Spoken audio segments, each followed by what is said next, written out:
Hello students, welcome to my new YouTube channel.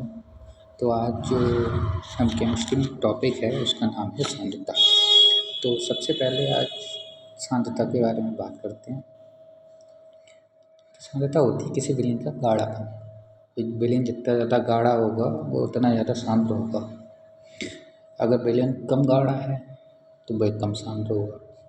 तो अगर हम किसी चीज़ में घोलें चीनी को पानी में, तो अगर चीनी ज़्यादा घोली है पानी कम है तो विलयन फीका रहेगा, उसको बोलें कम सांद्र। सांद्रता होती है कि किसी विलयन में घोली जाने वाली विलय पदार्थ के मोलों की संख्या। तो वही है ये।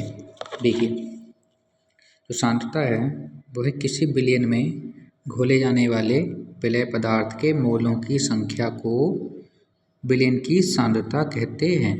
इसे कैसे प्रदर्शित करते हैं? सी से। ठीक है, तो सांद्रता बराबर विलय के मोल बटे विलयन का आयतन लीटर में। अगर लीटर में है तो अगर मिलीलीटर में तो ऊपर 1000 गुणा कर देते हैं सांद्रता। अब मोल क्या है? मोल होता है भार बटे अणु भार। अब विलय क्या है? विलय जो चीज़ आप घोल रहे हो, जैसे चीनी घोली आपने पानी में तो चीनी विलय है, पानी विलायक हो गया। तो अब ये हो गया मोल। विलय के मोल क्या होते हैं? विलय का भार बटे विलय का अणु भार। मोल को प्रदर्शित करते हैं स्मॉल एन से। एन बराबर डब्ल्यू बटे एम। तो फार्मूला बन जाता है सी बराबर एन बटे बी, या सी बराबर एन बटे बी इंटू 1000 काय में मिलीलीटर में होकर आयतन। तो सी बराबर एन बराबर होता है वही भार बटे अणुभार। अब ये अणुभार में ये चीज़ आ गई। तो अणुभार कैसे निकालते हैं? तो अगर आप किसी पदार्थ की बात करोगे अणुभार की, तो जैसे ग्लूकोज है, ग्लूकोज का फार्मूला C6H12O6 होता है। तो कार्बन कितनी है? 6। तो एक कार्बन का परमाणु भार होता है 12। तो 6 का कितना हो गया? तो वो कैलकुलेट करना पड़ेगा हमें ऐसे करके। तो जैसे फॉर एग्जांपल कुछ मेन टॉपिक्स हैं, ये आपको याद करने पड़ेंगे।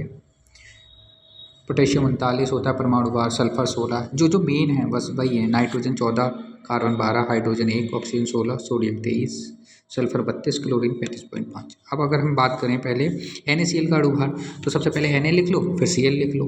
तो Na + Cl हो गया। तो Na का 23 होता है, अभी आपने देखा था ये रहा, और क्लोरीन का 35.5, दोनों को जोड़ दो 58.5 हो गया। ये क्या आ गया? अणुभार। ऐसे ही हमारे सारे अणुभार हो गए। ग्लूकोज, एथिल अल्कोहल, ऐसे करके ये सारे अणुभार। तो आज की क्लास में बस इतना ही, बाकी कल मिलते हैं। धन्यवाद।